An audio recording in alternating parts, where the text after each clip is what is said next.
G'day guys. We are back. Episode 42. 42. Yep. Yeah. Up there. It's really good. Tonight we have cinematography, art, film, and the whole lot. We have Charlie and Tyler joining us for a conversation. Short films and stuff. So, how you guys going? It's very nice to meet you girls. Yeah, not too bad. Nice to meet you guys.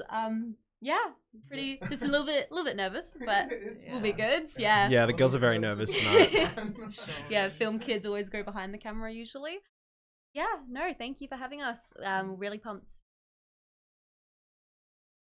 We're doing a fundraiser. Yes. Okay. So. All right, so we are currently in the production phase of our short film Deep Blue, and we are raising some money in order to make this production best that it can be. It's at Badlands. It's a night of classics. There'll be some bangers, some 70s songs, 80s songs, all covers of everyone's favorite songs. Okay, I actually can't wait. I'm so excited. It's gonna be fun. If you want to party with us, we'll be there.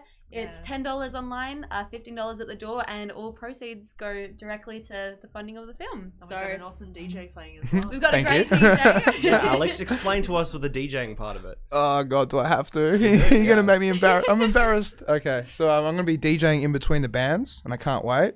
I've also managed to make a little mix as well as a little promo mix for tomorrow. Ooh, yeah, I actually just wanted to tell you now, Mitch, so I can try and yeah. What? It's try good. And make me surprised. Well, it's only That's never gonna happen. No. Like, ready? Watch. I'll sip my wine for you in front of camera. Oh, okay.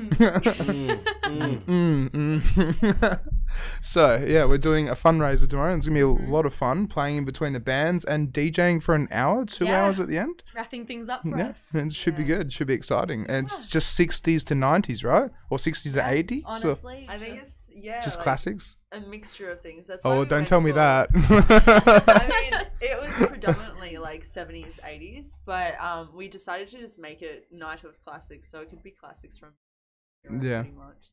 Well, I just can't wait because they were the best eras, 70s and 80s. Yeah. Well, we're glad you're excited. Because, it's taken a while, but we're getting there, and it's all ready to go, and it's tomorrow. And so it's for Deep Blue. So what is Deep Blue? Wait, it's a movie that you guys are. So you're the producer and the DOP. Yeah. And the DOP is also the cinematography, right? Yeah. So it's just director of photography and photography. Yeah, I guess director of photography generally just manages like the camera and lighting. Hey Tyler, do you mind just moving your mic just a bit closer? Yeah, sure. Thank you. Like there? Yeah, just so people can hear you. Okay, sorry. Do you need me to repeat that or? No. Just keep going from where you were. Okay, so yeah, DOP just basically manages the camera and lighting crew. Cinematography is pretty much the same thing. Yeah, they are two words for the same. Yeah. Well, you were saying before it's like the American word and then the Australian word to an extent, right? Yeah, from what I remember, which is arguably not a lot. In America, if you're on a set in America, the DOP is called the cinematographer.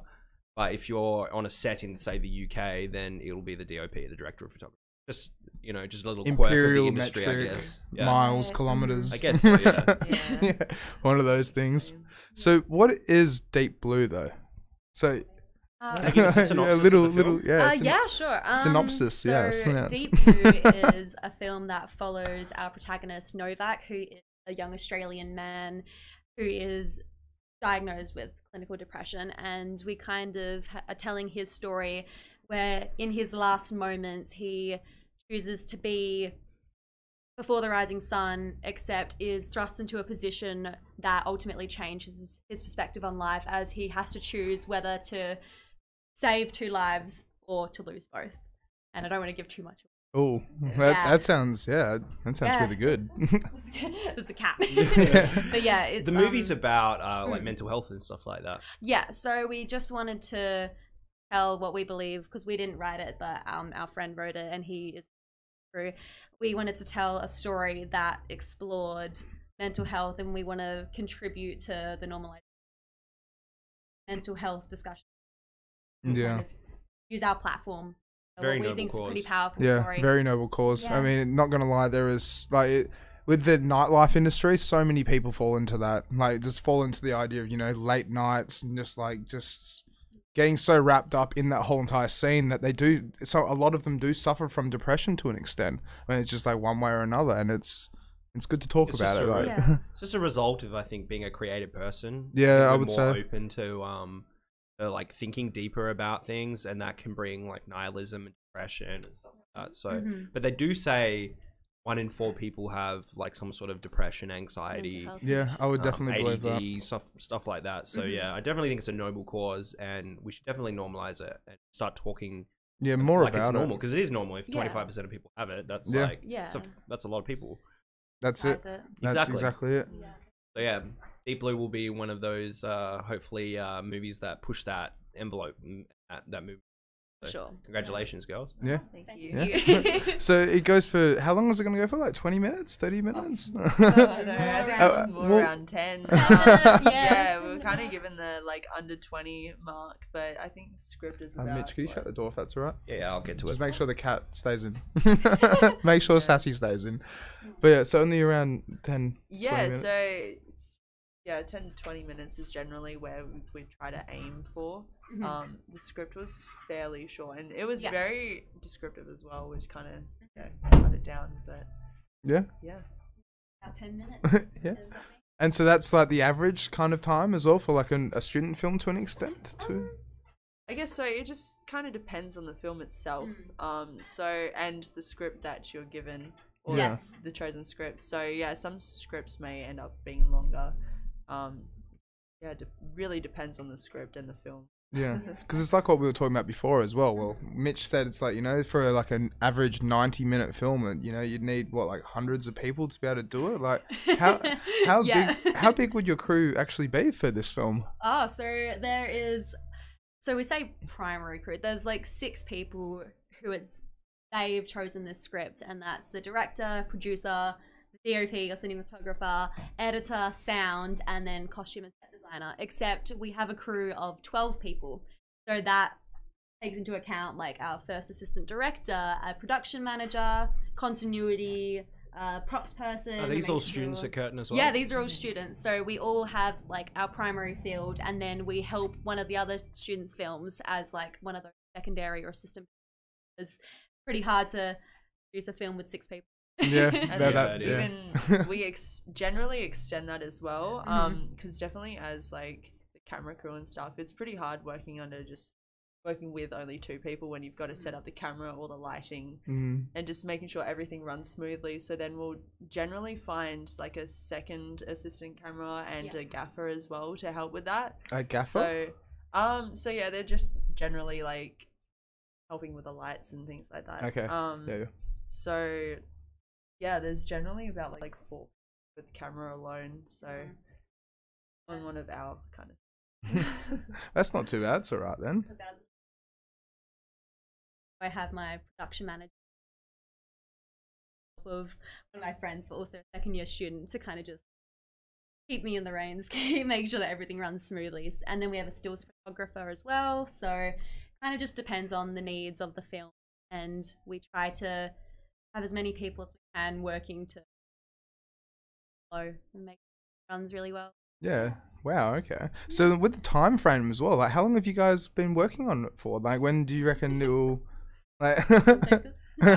So we pretty much started pre-production work at the beginning of the year, but then obviously COVID hit, so it kind of slowed things down a lot. I think that really impacted our script working and just getting through the script and making sure that we got through all the copies and finalized the script work before we actually moved on to like the storyboarding and just like putting it together. Pretty much putting it together, because then after the script was done, we produced a pilot as well, which was more of a tester and a test run for the film, so you could just kind of add in the tone. It was just presenting the tone of the film, the camera work, the set design, all those kind of elements. Yeah. That's all right though. So then like, because I mean we've got the fundraiser tomorrow, so it would with the movie it would be like maybe a month, 2 months before it's like. Okay. Like, when do you, sorry. We are actually no. We are filming around mid to end of September, except it's all been staggered according to the other films working at Curtin University. Like some people just wrapped up. So we were fortunate to have a few extra weeks pre-production, but then a few less weeks post. So we finished the pilot, wrapped that up around July. So since then, we've kind of just been in pre-production phases. We'll kick things off in the production mid-September, and then have a few weeks, I believe around a month in post-production. And then that's when everything will be wrapped up and ready to present Curtain Raiser if it goes through because of the virus, but fingers crossed. So I think that's around October, November that happens. And October, November. After that, our film will be doing like a film festival run as well. So we'll be trying to enter our film into like different film festivals and try and go down that path for, I don't know, the next year or so. That's still pretty cool though, just to be able to actually like, you know, keep the ball rolling and enter in different places to see where it can actually go, kind of. Yeah, for sure. Because I'm sure it's going to be a great film. Like, and with that, like, after, where will we be able to find it potentially as well? Like, would it be online or? I think generally we look at doing the film festival run first, and then it'll end up online. Yeah, because there'd be the complications of, you know, being able to find it for free potentially or something. Exactly. Right? Yeah. So it's got to go through all that first. There's a long process, and I think there's more discussion to have about that. Yeah. Now that we're talking about the process and like the fundraiser as well. So the process after the fundraiser, what is the money going to be spent on for the movie? Like, where is this money going? Yeah, sure. And how much is it going to cost? Like, we were talking about it before, obviously, with the Curtin give you a budget. Yeah. But obviously, you're going to need to raise more on top of that. So yeah, for sure. Do you want to explain to where the money's going to be going and spent on and stuff like that? Yeah, of course. So we are given $1,000 by Curtin University. However, that's through reimbursement. So we are given that money at the completion of the film. So our film involves water, which means that we have some expensive equipment that we would love and we want to use, and so that alone is $750, like close to $1,000. And then on top of that, there are a lot of things behind the scenes in films that I guess even I honestly wouldn't have accounted for once upon a time, like catering. You've got to make sure everybody is fed. Different location costs, if there are any. You have to pay certain councils to use the property, or I was just about to ask that actually. Or place down deposits for like security in case anything is damaged, and then they get that money. So yeah, there's a lot behind the scenes that we and all of the films have to have that money for. However, the main thing that this fundraiser is really being organized to raise the money for is that camera equipment, because we got to have that for the production, which is in September. And then also inevitably a lot of that money will go towards the film festival entries, because there is a lot of costs surrounding different entries. I don't know off the top of my head, but yeah, there are some costs usually involved. Really? To actually enter into film festivals? Yeah, I've got to admit, I'm not they don't make it easy. I thought it'd be all not voluntary, but it'd be like, you know, applicants, and if you're the best of the lot, then you'd go through. But some are like that. You'd think. Competitions are like that, but film festivals not so much. Would like the Sundance Film Festival be something like that? And what's the other really big one that's Oh, in there's a Australia? The couple. Cairns Festival? There's like Those sorts of festivals, Cairns. people pay lots of money to get into. Really? Yeah. Like tens of thousands of Flicker No dollars. Fest. shit. I Yeah. actually thought it'd all just be like, that's a good film. Like, we're going to put it in. Nah, they're only going to pay people. They're only going to play movies that people, pay to get their movies shown That's there. really unfortunate, though. Yeah, Because I then think- it's like, unless you've got the money to back it, then how can Exactly. you can't enter? And it's literally. unfair to an extent. Because, I mean, art should be heard by everyone, right? Like, For sure. Your page Deep Blue just messaged us saying, "Woo, how cool are these two?" there you go. Oh, that's definitely one of the crew. Self-promotion there. There you go, guys. I don't even have to link the movie anymore. Oh, You no. can just click on There the we link go. right there in the It's chat. sorted. It's fine. What were you saying there before?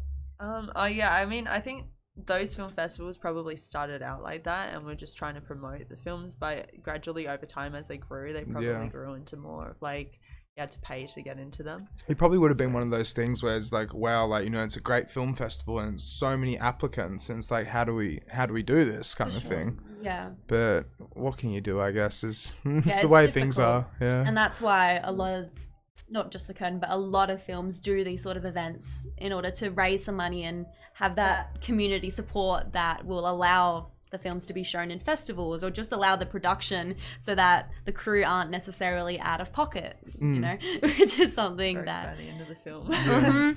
But yeah, so it's really important to kind of have that support, and it's really amazing that a lot of people have shown our film support even in the pre-production phases. So Yeah. No, hopefully this fundraiser will help us out. Yeah. Well, I'm sure it'll be really good. I actually, as I said, like, I can't wait. I'm You're actually gonna be there. Yeah. Is your pilot? You said you filmed the pilot, right? Is it Yes. available to the public yet? I don't know if It's not at the so. moment. No, it's not No. available at the moment. We obviously That would have been just for like a uni thing, right? Yeah, Yeah. because we are students at Curtin. It's more, we created the pilot to, I guess, show the tutors, but also Proof of to have concept. the experience of working together as a crew on set, to ensure that you're happy with the tone, the characters, the people you've cast. A lot of the time that can be a problem. Yeah, so it's more just a test of cooperation and seeing that this script or this story will work in future. So yeah, no, it's not available anywhere. No. So when it comes to the pilot, is Yeah. it just a scene from the movie, or is it actually like a separate thing that you filmed? Yeah, well, our pilot was just, I think, the second scene of our Yeah. film.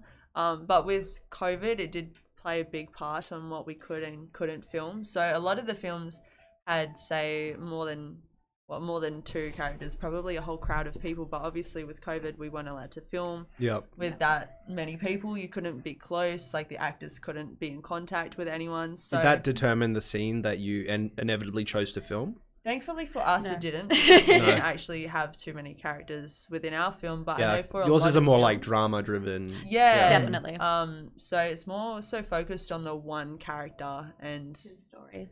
yeah, so there's quite a lot of scenes where it's just him or just 2 characters, where a couple of the other crews, pretty much all their scenes had like multiple people in it. Huge so groups. Do they you think were that's just- like overall that's like a trap that a lot of students fall into, is like being too ambitious with their films? I think it's good to be ambitious. I think that it's always rewarding to have a challenge and then rise above that Well, let me give you an example, right? When I was Yeah, for doing sure. uni, we Oh, had a really? car Yeah. chase. We had a car chase scene in Oh, our no.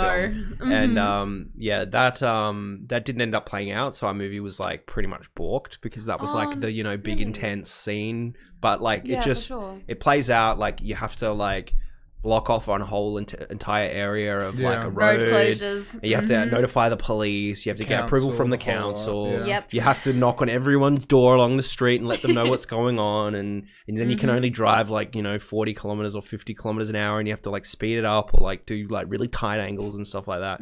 But yeah, I feel like that's a trap that a lot of students fall into. Do you guys have any big like scenes? Well, apart from obviously you've got an underwater thing. Yeah, it's just funny because we were just working in the previous week with another crew. The title of their film is All Good. They'll have a page up soon. Amazing crew. And they had the exact same thing where they had to have a road closure. They Yeah. had to have a car driving down and had to follow the certain speed limits, contacting the council, be given a special key because it's a closed road. You had to have a little lock. And I know another film, is also doing like a car crash.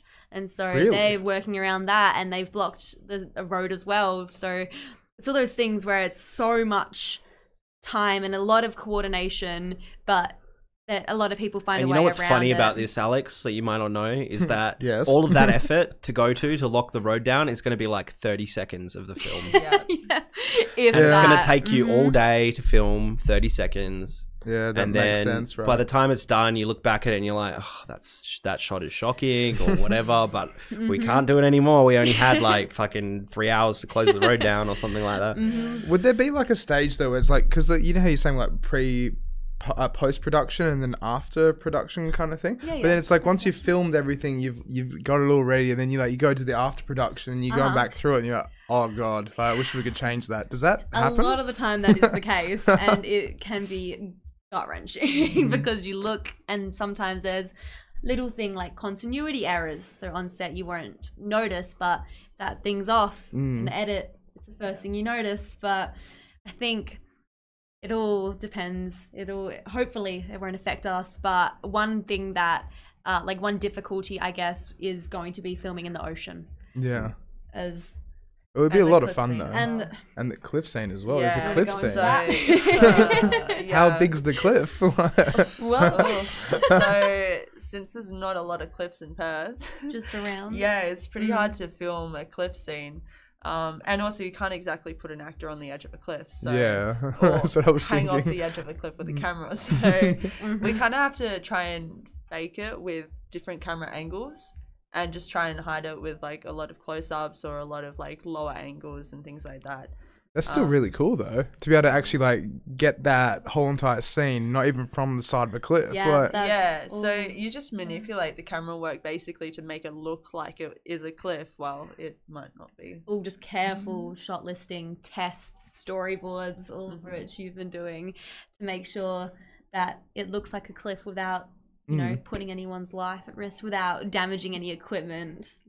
would there be a way to like actually edit the person to an, because you know how like with CGI, it's like you can just like CGI a person on the side of a cliff. Yeah. But then is there like, how would, I'm trying to get my head around it. So it's like the person would just hang off the side of like maybe the side of a road, but you just tilt the camera to the right kind of thing. This is more your realm. Like how would you actually go? Like, I mean, I don't know too much about the CGI side of it, Oh, but I I just- feel like yeah. that'd be it's very specific as well and very intricate process, which I feel like as students it would be pretty hard to make look believable as well. yeah. Because I guess that's a lot of probably green screening and things like that, which I just mean it even just like trying to get the angles completely perfect. It's like, because so you would have done study prior to that to be able to actually like be able to figure out the right camera angles and all that kind of stuff, right? Yeah, Yeah. like researching. Yeah, and yeah. through a lot of Testing. experimentation of like different lenses, just different angles, different shots pretty much. Yeah, so I'm learning all this, so it's taking it bit by bit, you know. No, it's good. Sure, that's good though, yeah. Yeah. Yeah, so I think what you were asking, Mitch, like, take the reins. yeah, okay. Let me try and explain best as I can. Yeah. Um, To people like me. CGI and like special effects to the level that I think you're thinking about are not really accessible by such a small team. Like, Because I thought it'd just be as simple as just like putting a green curtain behind you and Not then if you want it to look yeah. No, that makes sense. chroma keying isn't necessarily about a green screen. Like, you don't need a green screen to chroma key. If your actor's wearing green or blue, you want a different color background. Yeah. The idea is to pick a color, like the whole reason it's lime green is because like fluoro green, nobody else really wears fluoro green, right? So it's a nice safe color to put in the background so that you can tell the editing software, this is the color I want to remove from the image. Yeah. And a lot of like making it look good comes down to getting your lighting really good, because you want the color to be perfectly green. You don't want to have like bright spots of green and dark spots of green, because then the chroma key won't work as well. But CGI as well is like you need like a team of people working, you know, just to create like a 5 seconds, like a convincing CGI scene. You need like a team of like you know, 5 people working for a month just to create like a 5-10 second clip. Well, then here's another question for you guys, right? Because the last couple of weeks, Mitch has been up my ass about these lights that are extremely bright.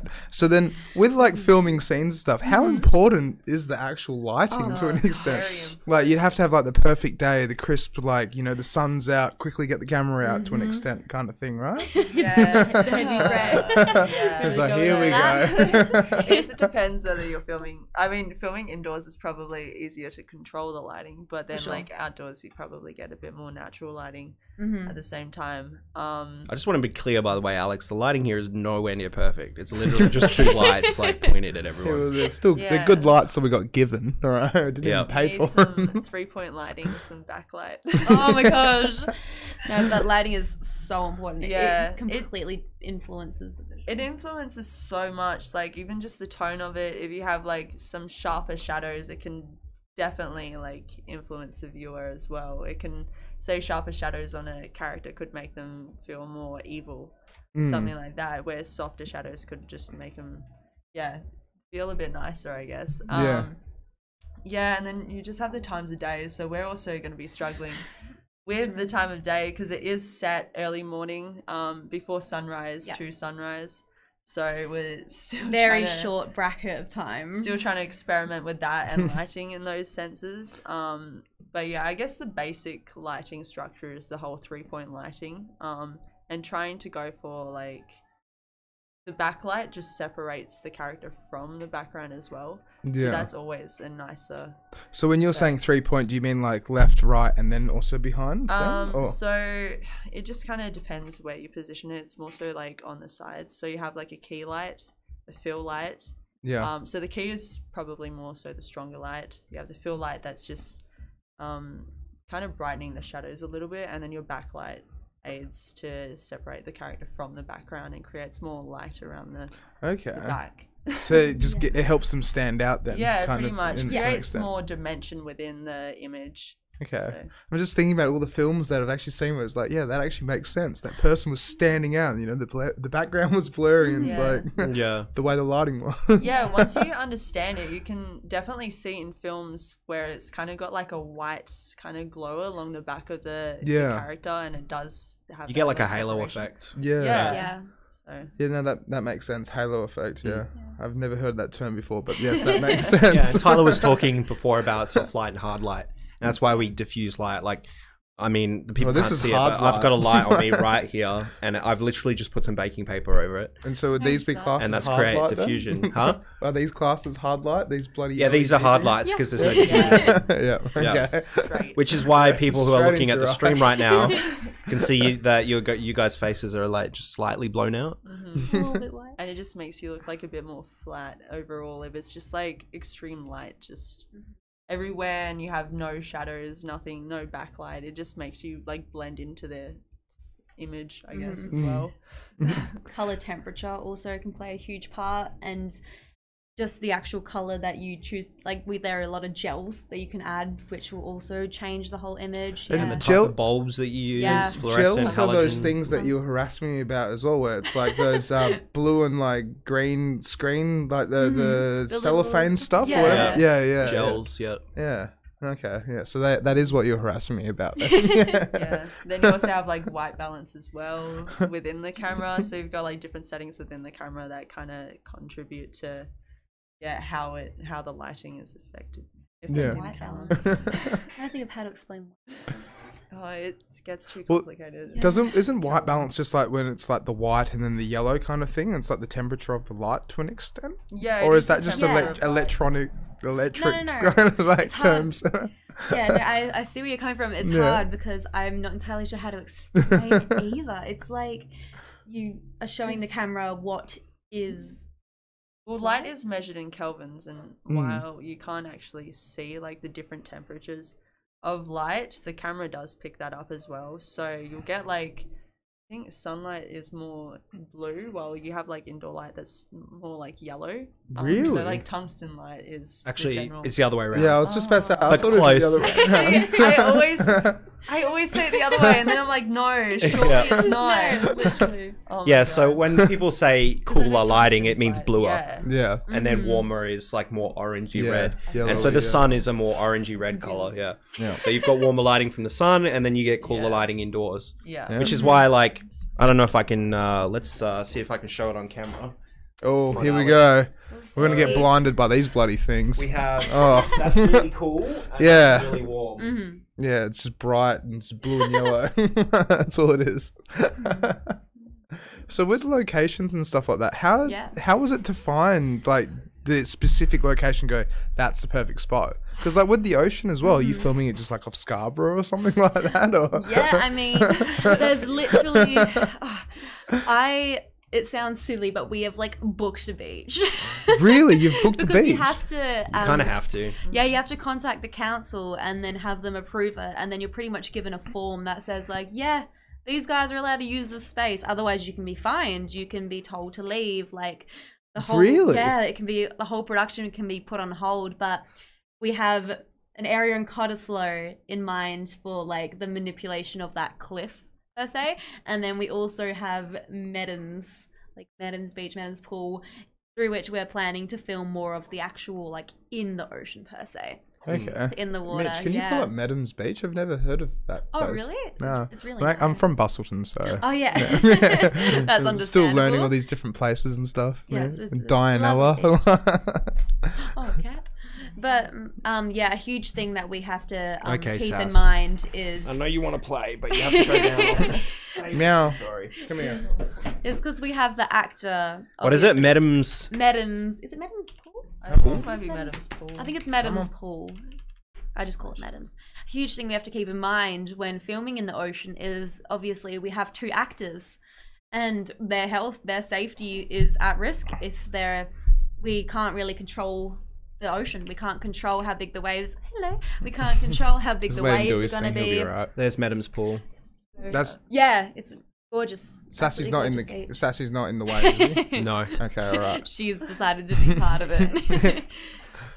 But- yeah, just Oh, yeah, that looks pretty nice. it's really gorgeous. We're also given restrictions with filming, obviously for health and safety, where we can only film up to waist height Really? as well. So yeah, the actors and Yeah. everyone can only be waist deep in water. So again, it's more like manipulation of camera shots and that to make it look like it's an Wow. actual. The Deep Yeah. Blue page also said Medham's Pool is a nice, safe, protected surf spot.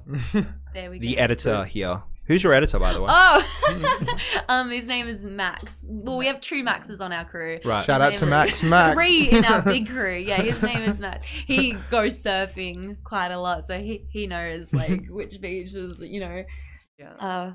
most safe, I guess, or the most. I mean, best for surfing, but definitely wouldn't equate to best for filming, best safety 'cause wise. There were a couple beaches as well that we tested out, and it was just like I was trying to film and I was walking backwards and just constantly just Ducking. falling into like sand, like just pits. Because Really? I guess when Scary. the waves crash, it just creates that like little ditch. And there was seaweed everywhere as well. Oh, yeah, it was terrifying. So you, Just watch and she just go. yeah, and the next thing you know, I'm standing up. So it's hard when you've got the camera and you're just walking backwards, and the next you know, you just fall. And So it'd that's be why- scary holding the camera as well. Be like, Yeah. oh, Oh, for nope, sure. gotta keep it out of the you water. Yeah. You sink and you're just Yeah. holding the camera up. That's so. why we've also investing in that underwater equipment so that we don't risk damaging anything. Because one little slip, the whole camera can be submerged. Yeah, and then it goes a That's couple of grand thousands kind of dollars. thing. Yep. Yeah, definitely. And that's also why, because of those sort of tests, we've decided, okay, let's get an underwater cinematographer because it's just too risky. Yeah. I don't want anyone to be put at that kind of risk. I don't want anyone to be unsafe. And yeah, on those days, yeah, it could be raining, could be really heavy winds. Like, we don't know. It's one of those things where you really aren't sure until either a few days before, but never confirmed until the day of. So we decided, let's get a professional to help us out here, keep everyone a little bit more safe. Probably a Peace smart of move. mind. Yeah. Pardon? Is he working for free?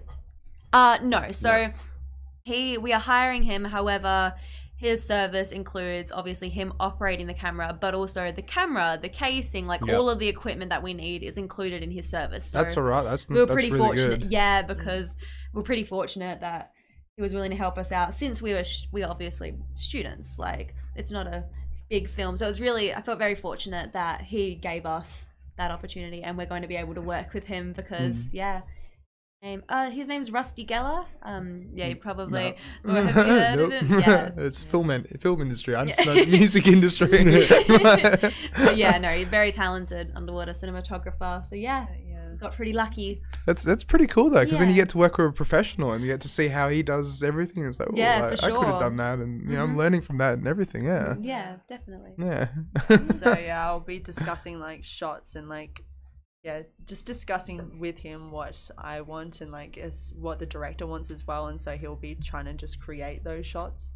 So With saying that as well, when it comes to actually making the film, like how much decision making actually really goes behind it, and like not squabbling, but you know, being able to actually go like, yeah, this is how we're gonna do it. Okay. If you kind of get what I mean. Am I saying Yeah, that right? I think I understand where you're coming from. Do you mean like on the actual days of the shoot, or do you mean Well, the just, like, days in of the general? shoot, doing the storyboarding, doing the writing, the Right, for whole lot to an extent. Because like for example, like it's like me and Mitch, you know, we do this and then we squabble and we bicker and we do this and do that. But at the end of the day, we're just like, yeah, we'll still get up and just do the podcast and have fun, kind of. Yeah, for sure. But then with like creating a film, you've got like 4, 5, 6 people involved, like more people involved with creating the actual film. Is there any point where it's like, oh no, we should do it this way, and it's like, no, it'd be better that way, or it'd be better this way? Like, There's no tension. Right? There's definitely tension? always tension, but like everything is kind of, I guess, arranged beforehand. So if anything does happen, you kind of organize it beforehand, and you do have to compromise with some things. You're not always going to get what you want. exactly, yeah. So I guess everything is just about communication and compromise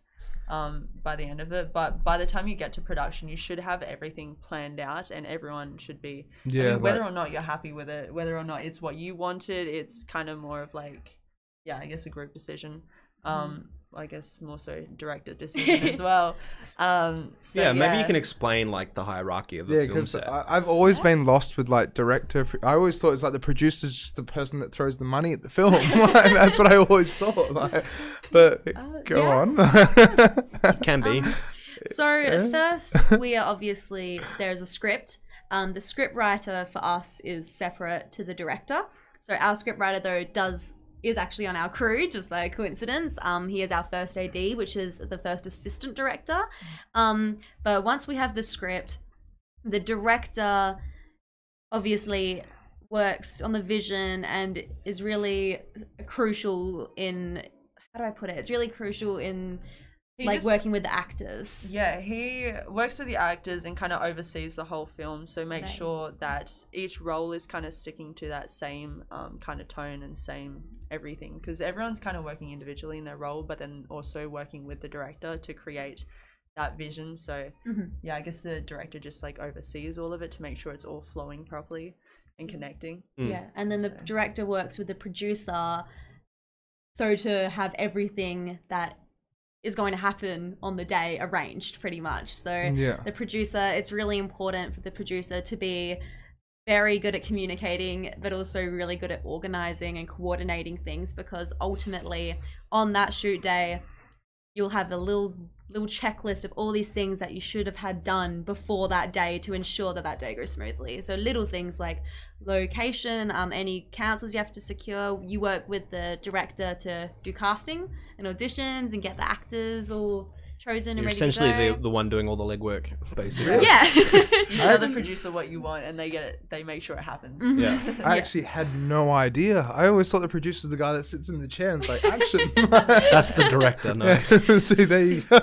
So the way I understand it is the director is in charge of getting a good performance from the actors. Yes. And the Well, it director kinda of makes sense photography though, right? is in 'Cause- charge of working with the director to achieve the look that the director wants for the movie. Because then director directing and, you know, direction and blah, Yep. blah, blah. But then producer producing. Yeah, so that makes a lot of Producer sense. just facilitates the overall running of everything, Just like basically. clicked over my head and like, oh, that makes sense now. Yeah. It's actually quite surprising how involved the director is with the actors as well, because I guess you say directing the actors, but it's not just like putting an actor there and being like, oh yeah, just act happy, just act sad. It's like you have to tell them like what kind of happiness do you want, what kind of sadness, and you have to tell them how to feel as well. Yeah, like the emotion behind it kind of thing. Pretty much. So it's not there's a lot of work that the directors have to do with the actors to create the best performance for that. So as you were saying with like the visuals, the director works really closely with the DOP to ensure that this visual is achieved. You can, because I guess the script is just written. So when you're wanting to create obviously a film, then you have to turn the written piece into visuals. So that's where like the DOP comes in, and you work together with the director to make that happen. So the DOP works with like the lighting, the camera angles, pretty much anything to do with the camera crew and the lighting crew. That's what the DOP or director of photography covers. I had no idea. It's amazing. It's pretty involved. That's really cool. I was once working with a female director. I was on a shoot for a music video, and the artist, the lead singer of was not an actor. You were in the shoot for a music video. Yeah. I wasn't in the shoot. I was the director of photography for the shoot. Oh, okay. Nice. We should make a music video sometime. Maybe. Yes. You and me. We'll go places. Yeah. But she was very worried about, because the performance had to be like, she was crying, she had to be upset and depressed and all that kind of stuff. And she was, a very happy, bubbly, go lucky kind of, which is weird why she was creating a song that was so depressing. But anyway, it called for her to be like really crying and being really depressed. And the director took her away for 10 minutes from everybody, took her back to the car, sat in the car with her. I don't know what happened, but 10 minutes later she came out, she was sobbing and crying. The director had somehow in 10 minutes turned her from being like happy and bubbly to like exactly what she needed to be to perform that shot. Sounds traumatizing. So that's essentially the director's job, is to get those emotions from the actors. Yeah. It just sounds like you took it to the car for verbal abuse to an extent. I don't know what happened. All I know is that we got a great performance out of that. Yeah. Did he, like, before he left, he just turned the radio up really loud? Who knows? Wow, though. Yeah. But that does make sense to an extent as well. It's like, if you're going to be filming Batman, it's like, no, you're supposed to be Batman. You're supposed to be scary. Be more scary, kind of thing. Sure. But you have to bring that out of the actor and get the actual actor to fall into that place then. With actually, like, not hiring the actors, but like doing the auditions. How did you go through many auditions, or did you kind of just get a group at all? Yeah, so we with uni, because then it's like, were you guys appointed a group to start off with? Okay, so we are encouraged to contact like agencies or like representatives of actors. So we mainly, there's this lady called really Ali, cool. who's Actors MI, and we pretty much all of the Curtin students hit up Ali, and then she is like the manager and the head of like all of these amazing talented actors, and they then contact us if they are interested in the script that we have given, and then we can kind of move forward into arranging when to audition, how to audition, working with the director and kind of seeing how he or she wants to run the process, because they want to, see what this actor can do and make sure that they are happy with the portrayal or how they interpret the character. And so this can be done. I know a girl who auditioned like 50 people for one role, so it really depends on how many people express interest, but also how many people you are interested in auditioning when given a headshot, when given acting a performance reel, like a CV. So it's a whole so it is one of those situations, like, is it one of those situations where they'll kind of like, come in and then it's like you have to read a certain amount of lines and then kind of like... So everyone does it differently. We pretty much chose the scene, had them perform, the director gave some feedback, went through it again, and then had the discussion with them about the character and like had them do an improv with the director to see how they would interpret how that character would be in that situation. But yeah, it's really different with everyone. It totally depends on how the director wants to take it. Yeah. Oh wow, okay. Yeah. But with COVID, did that change any of the standard ways you would normally approach that at all? Not so much with us, because we were fortunate that like to be after, kind of, right? Well, not after, necessarily. but, It was more that each audition just required the one actor Yeah. come in. So we just ensured that, you know, there was a physical distance maintained. We had hand sanitizer, all of that to, you know, the normal protocols, except no, thankfully we weren't too affected, but I do know, a few people, because this is around the time of the pilots. So a few people in those auditions, if they wanted to see a chemistry test between two different actors, you know, they couldn't have any physical contact. There had to be that distance, and then that, it was all really, really new and something that a lot of people had to adapt to. But yeah, we were pretty fortunate. Do you want to explain the chemistry test as well? Chemistry test? Sure. So chemistry test? Yeah, with a question mark. So chemistry tests, well, from our understanding, is when you have certain actors and you want to see how they perform with another actor who would hypothetically be cast in a different role. If that makes sense. You can jump in if you know, they're unclear. So, for example, let's say there's like a mother and a son. So if you have two characters that you really like individually, you'll put them in the room, have them perform for each role, except see how they work and see if that chemistry could portray the performance on screen, if that makes sense. Yeah. Because if it's very clear, like there's no chemistry there, no connection, then obviously that won't translate onto screen. Yeah. That makes so much sense though with like romance films and stuff like that. Yeah, definitely. Because it's like, do they connect? Does it look real, or does it just look like they're just not there? Not just romance films too, but it's everything. Yeah, like a lot of actors are like have to pretend that like they are the actors, their spouse or their kid or their child or their grandma or someone they really hate, but they might actually really like them and stuff like that. And you've got to test that chemistry out. Yeah, because they could both be incredible, like amazingly talented actors, but they just may not work together, and that chemistry might not be there. And sometimes you do have to sacrifice an amazing actor in order to gain that chemistry, but ultimately it's whatever works best and whatever will make the best film. So that's exactly it. That's why those are so important. And that would kind of suck though, because then it's like if you have to let an actor go and it's like you're so good but it just doesn't work. It's tough. It hurts having to. Sometimes you'll just get so many incredible actors and then you can only pick one. And so it's a huge process in working with the director and seeing ultimately who they feel is most appropriate for the role. Would it usually be up to the director to just be like, you know what, like this actor's not doing up to scratch, blah blah blah, and then it's like they would be the first one to kind of like flag it in a way and to discuss it to an extent? Yeah, I'd say so. Yeah. I mean, this is your role. I'm glad whoever they pick, I just have to film. So easy role. Well, at least with the student films, normally it's the director and the producer who are doing the casting on auditionings. And to be honest, it's really up to the director, because it's ultimately they are going to have to work with this person, and it's who they feel will best portray the character and who they feel they'll get the best performance out of. So, you know, the producer may be like, oh, this person, but ultimately you kind of respect that it is the director's choice, and you can talk to them and you can communicate and work together to come to, you know, a conclusion. But the director feels that this person is the best, you trust them, because they're the ones who will get that performance.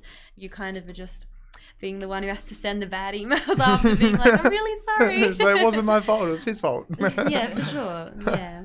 Are you writing me messages, Mitch? Yes, maybe. Maybe? Yes, maybe. Well, these are we've got guests on. We have a secret squirrel shit going on. Well, you weren't supposed to bring it up. No. I was writing a message. That's why I was writing you a message and not saying it on the screen. You telling me that we'll do this for 60 minutes? No, let's okay. Yeah. Okay. I'll leave it to you then. All right. Let's just, So, I had a train of thought. Well, sorry, I ruined your train of thought. Yeah, you ruined my train of thought. This is all my fault, guys. No, but to be fair, me and Mitch have had a very big weekend. I was working a lot on the weekend, and you were doing a lot of partying on the weekend, Mitch. Well, that's that's misinterpreting it a little bit because I set the party up, which yeah. took, you know, a whole week to plan and to put together, or, you know, the lighting system, the whole lot, the and whole setup. the visuals. Sorry, girls, just quickly. So we're just having a little argument. It's not even an argument. We're having our own bickering. domestic, you know. Domestic. Yeah. Literally. We were literally just talking about having arguments like over creative stuff. One thing I have to ask though as well, because like I was saying, I think before, or maybe in the first 5-10 minutes of this, like I'm an advocate for like, you know, 60s, 70s, 80s film, because I just feel like back then it was more theatre than entertainment to an extent, and I really feel like the way the movies have changed these days, like, you know, bloody Avengers and like all the Marvel films, and it's just like, it's just filling a quota to be able to make sure it's just like, it's not so much that it's, well, it is PC, but it's also just to be able to make sure it fits the largest demographic possible to an extent. Would you guys believe that to an extent that, you know, it's not so much theatre anymore, it's more entertainment? And would that kind of like, you know, correlate with the film that you guys are going to be filming soon to an extent? It's a big question, isn't it? I do think that. Sorry for the big question. No. Obviously, in the more recent years, there have been so many like sequels or so many prequels because people know what's going to sell, what's going to work. So in a sense that, I see where you're coming from, and like the Marvel films, for example, obviously they're great. I'm not gonna. But they've made like 9 of them or something like that. But they have that universe, but then some people can look at that as like they've created this universe where the fans feel like they have a loyal.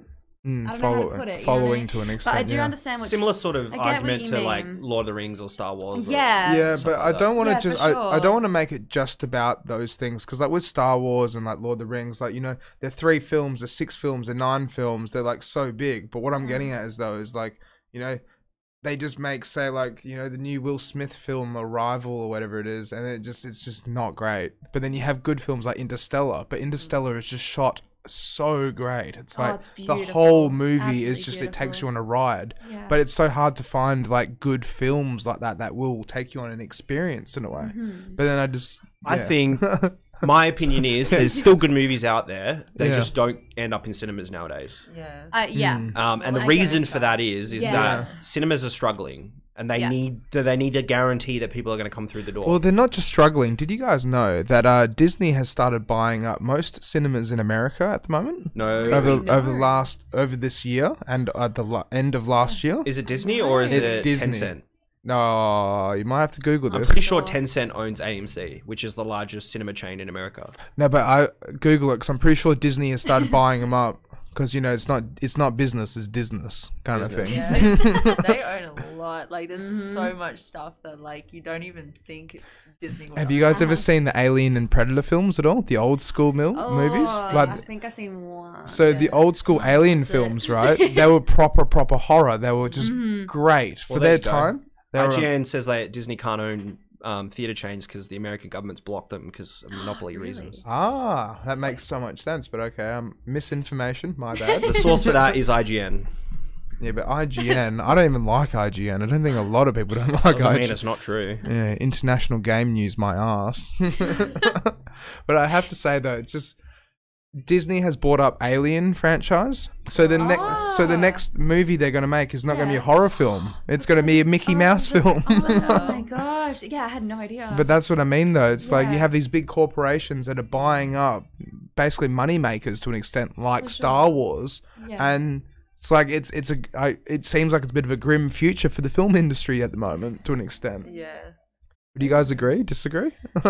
It does feel like it tends to be more of like they're just trying to milk things that work, I guess, and just try and drag it out and get more out of it, get more, I guess, bang for it. I don't know. For sure. But like, just try and string it along for as long as they can just to make money out of it. But I guess it's also up to the viewers as well to seek out those films that aren't just like part of a franchise or part of that kind there of is industry. a big following in Perth for independent films. Yes. Especially in like the Fremantle area and stuff like that. Yeah, it's just unfortunate that that following isn't necessarily as big as, you know, the people who do seek out those sequels, those prequels, the franchises, because it's hard, because I understand in a sense why those are the most popular films. I understand why those is like that's the kind of realm cinema is going, and also because it is struggling in a sense, but also it's just commercialism to an extent. And we've had a good question. Sorry, Alex, from the comment. Revanth, do you know Revanth? Yeah. Revanth Goley. Sorry if I'm butchering your name, bro. Shout out to Revanth Bowley. I hope I'm not butchering your name. They ask, so what's your motivation for getting into the film industry? That is a good question. I guess from a young age, I just loved filming and loved the camera. Whether it was photography or anything, I just loved just documenting and capturing anything I could. And then... Have you been making films for a while now? Yeah, I mean, I wouldn't say film specific, more just like videos, just video from when I was like really young. But then I also do you have a YouTube channel? No, you do, don't you? But yeah, I guess I also studied it throughout high school as well for like 5 or 6 years. So we made films, 2 or 3 films a year in high school as well, and then just did some small things outside of school.